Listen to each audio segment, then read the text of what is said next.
आज मु बनाऊँ खरा दिन स्पेशल बेलपणा। खरा दिने बेलपणा पीबार मजा ही किसी अलग। बेलपणा बनवाई पाचिला बेलगुड़ी को फटई चामच साहाय्य बेलगुड़ी को भल भाव काढ़ी नियंतु।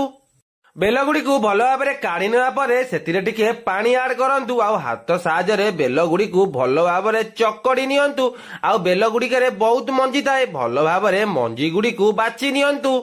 मु एठारे पणा बनवाई पणारे आड करुची 4 ରୁ 5टी कदली 2 ରୁ 250 ग्राम अंगूर आउ 100 ରୁ 150 ग्राम गुड़।